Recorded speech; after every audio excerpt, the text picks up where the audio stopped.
Hey everyone, in this video I shall be taking the digestion and absorption chapter. What do you mean by digestion?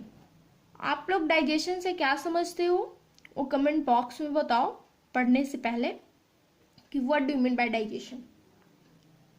चलो मैं बताती हूँ what do you mean by digestion.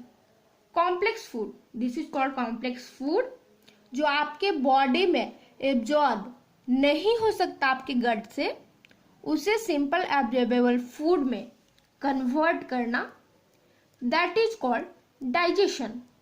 ठीक है, तो वो तो समझ गए what do mean by digestion, obviously मैंने बता दिया।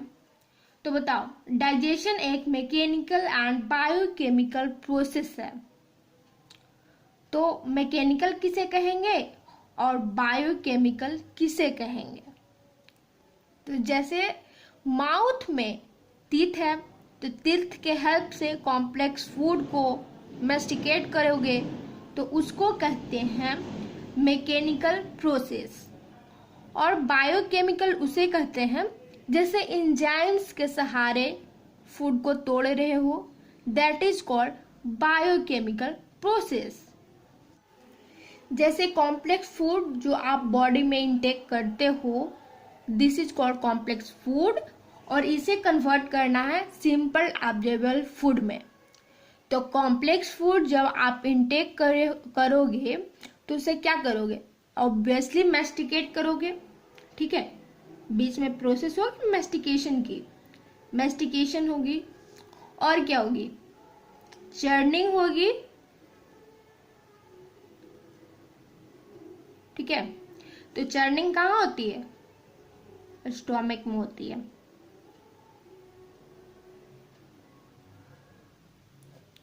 तो चर्निंग होगी और मैस्टिकेशन होगी, और इसमें एंजाइम्स भी होंगे। Obviously water important role play करेगा। और आप बताओ कि मैस्टिकेशन और चर्निंग कैसी प्रोसेस है, मैकेनिकल है कि बायोकेमिकल है? तो मैस्टिकेशन एंड चर्निंग की बात करें तो ये है mechanical process, while enzymes is a biochemical process. अब हम लोग डायग्राम के सहारे पढ़ेंगे कि किसे नॉस्ट्रिल कहते हैं, किसे फेरिंग्स कहते हैं। इन सब को हम लोग अच्छे से पढ़ेंगे। ठीक है, तो आइए हम लोग अच्छे से इसको डायग्राम को बना लेते हैं और फिर पढ़ेंगे। चलिए, तो आप लोग बताइए कि इसे क्या कहेंगे? इसे क्या कहेंगे? ये नाक है, इसे क्या कहेंगे? इसको कहेंगे एक्सटर्नल नॉस्ट्रिल।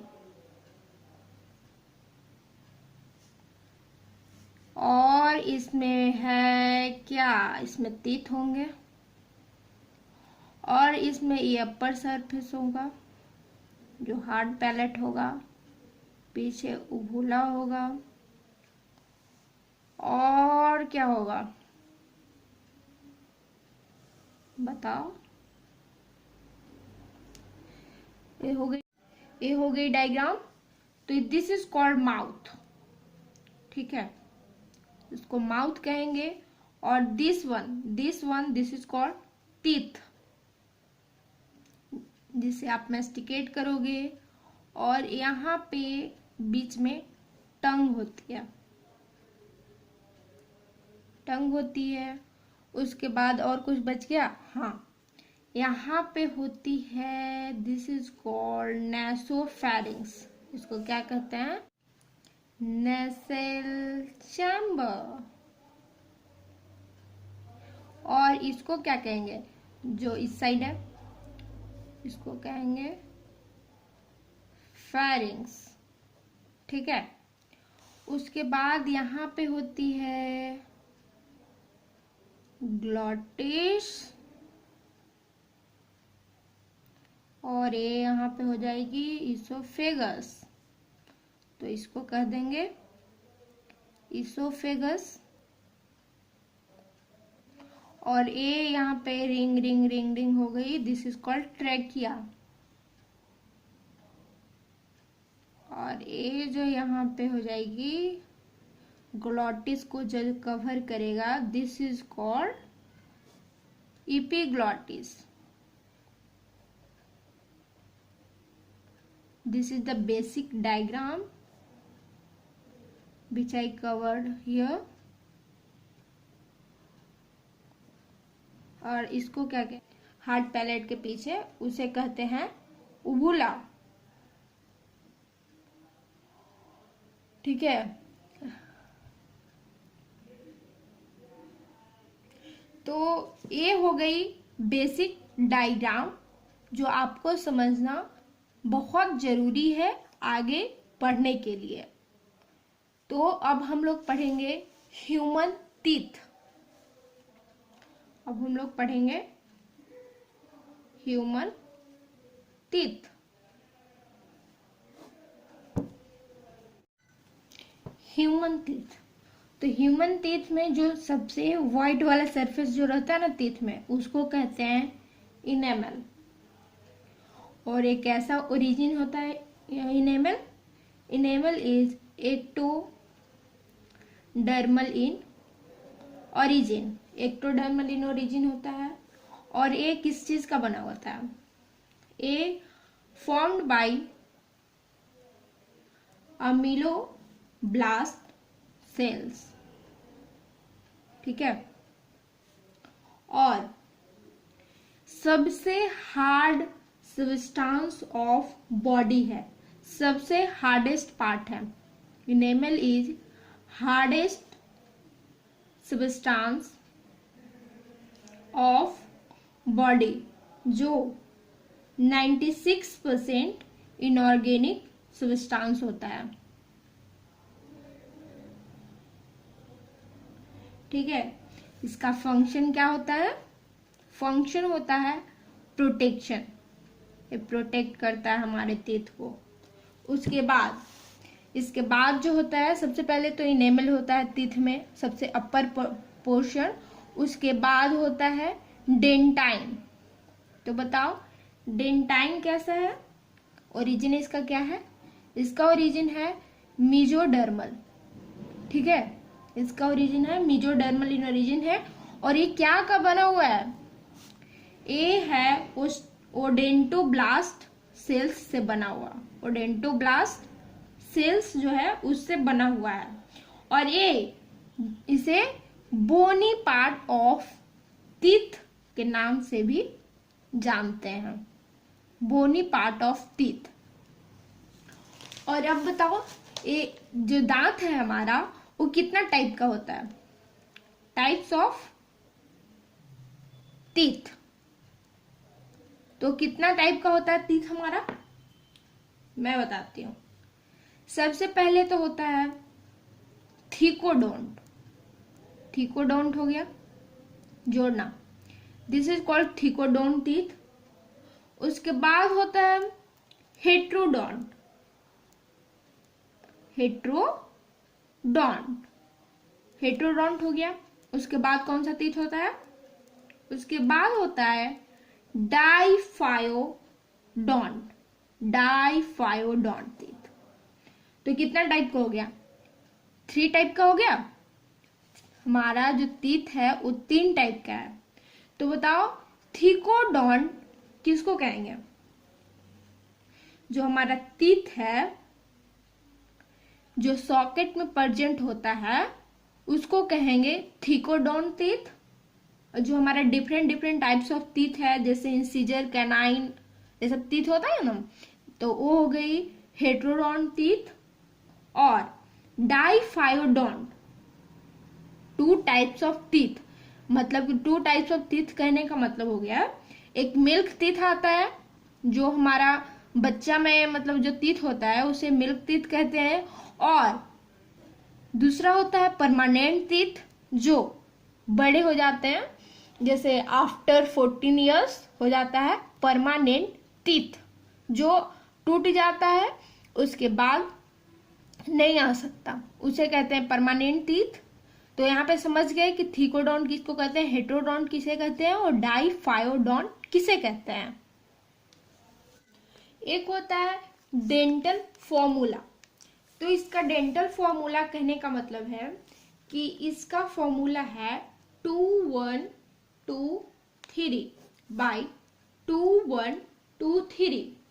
इसका कहने का मतलब हो गया कि 2 पेयर इंसीजर हो गया, 1 पेयर कैनाइन हो गया और 2 पेयर प्रीमोलर हो गया और 3 पेयर हो गया जाके मोलर हो गया। ठीक है, तो इसे 2123 मतलब अपर टीथ में और लोअर टीथ में दोनों का सेम है। बट जो हमारा चाइल्ड में जो हमारा मिल्क टीथ आता है उसमें प्रीमोलर और थर्ड मोलर एब्सेंट होता है। जैसे यहां लिख देती हूं, premolar and third molar is absent in child. तो चाइल्ड में हमारा प्रीमोलर और थर्ड मोलर है सो एब्सेंट होता है। और यहाँ पे तो समझ गया 2123 मतलब कि इंसीजर 2 पेयर हो गया, उसके बाद 1 पेयर कैनाइन हो गया, उसके बाद प्रीमोलर हो गया 2 पेयर और मोलर हो गया 3 pair. But third molar and premolar is absent in child. अब समझते हैं कि हम लोग इंसीजर जो हमारा टीथ होता है, 4 टाइप्स ऑफ टीथ होता है,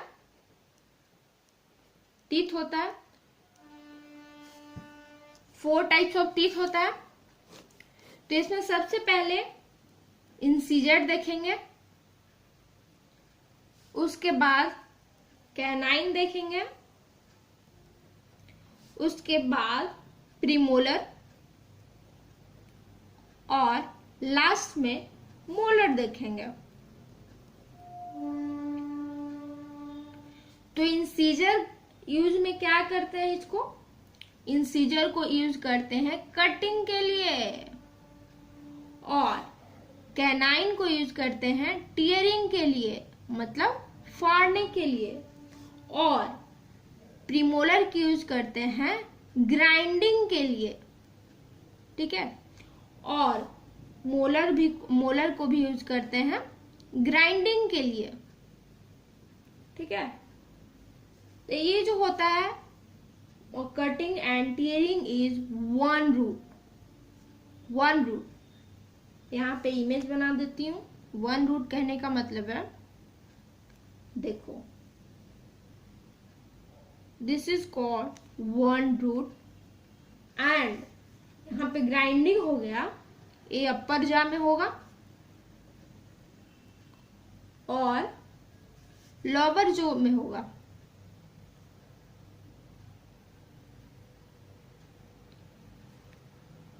ठीक है, तो इसमें 2 हो जाएगा, ग्राइंडिंग के लिए 2 हो जाएगा अपर में और 2 हो गया 1 हो गया लोअर में। तो इसका जो इमेज होता है वो इस तरह का होता है, ऐसा होता है। और यहाँ पे हो गया ग्राइंडिंग के लिए जो मोलर हो गया वो अपर जा में होगा, 3 होगा अपर जा में और लोअर जो में 2 होगा। तो ये इस तरह का हो जाएगा कुछ इमेज। ठीक है, तो ये हो गया। तो अब बताओ आप डेंटल फॉर्मूला फॉर एडल्ट बताओ। एडल्ट में डेंटल फॉर्मूला क्या हो गया, मैंने तो यहाँ पे बता दिया कि डेंटल फॉर्मूला होता है 2123 और बाई 2123। ठीक है, बट प्रीमोलर और थर्ड मोलर चाइल्ड में एब्सेंट होता है। तो आप बताओ कि डेंटल फॉर्मूला फॉर एडल्ट क्या हो गया। डेंटल फॉर्मूला फॉर एडल्ट होगा 2123। हमारे जो टीथ हैं वो 32 होते हैं, हम लोग बड़े हैं तो ऑब्वियसली 32 टीथ होगी। But dental formula for child क्या होगा चाइल्ड में क्या एब्सेंट होता है? चाइल्ड मतलब मिल्क टीथ। मिल्क टीथ में चाइल्ड में कौन सा टीथ एब्सेंट होता है? यहाँ पे हो जाएगा डेंटल फॉर्मूला 2102/2102, मतलब इसमें होता है 20 टीथ। ठीक है, तो यहाँ पे थर्ड मोलर, ठीक है, यहाँ पे थर्ड मोलर और प्रीमोलर एब्सेंट हो गया, इसीलिए यहाँ पे हो गया 2, यहाँ पे 0 हो गया और यहाँ पे 2 हो गया, because premolar and third molar are absent in child. ठीक है, अब हम लोग यहाँ पे कवर कर लेते हैं टंग को। ठीक है, टंग को यहाँ पे कवर कर लेते हैं। होता है बहुत पैपिली होती है टंग में, बट यहाँ पे 2 ही पढ़ना है तो इसलिए 2 पढ़ेंगे। यहाँ पे सर्कमवैलेंट पैपिली, सर्कमवैलेंट पैपिली जो सबसे बड़ा होता है, लार्जेस्ट, इन्वर्टेड,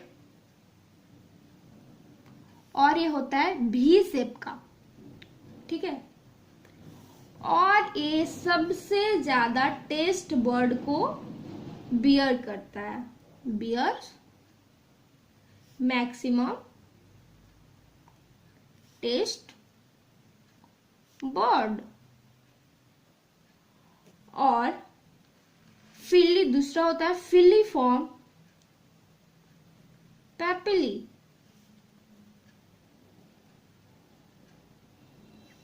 जो सबसे स्मॉलेस्ट होती है, और यहाँ पे टेस्ट बर्ड एब्सेंट होता है।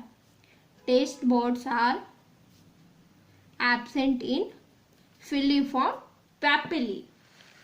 ठीक है, तो हम लोग यहाँ तक कवर कर चुके हैं। और आप लोग बताओ कि फेरिंग्स किसे कहते हैं?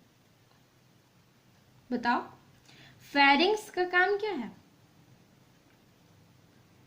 तो हमारा जो फेरिंग्स है, जो फेरिंग्स होता है वो common passage of food and air, और हम लोग उसे डिग्लूटेशन में भी काम लेते हैं, जैसे सोलोइंग, निगलना हो तो उसे उसमें भी काम लेते हैं। दैट इज, यहाँ तक मैंने कवर किया, आप लोग आगे पढ़ करके आना, अगली क्लास में इसके आगे पढ़ाया जाएगा। So thank you so much for watching, and comment box में आप लोग बताओ कि क्या समझ में नहीं आया है, उसे मैं अगले क्लास में कमेंट्स को देखूंगी और उसे दूर करने का ट्राई करूंगी। So thank you so much.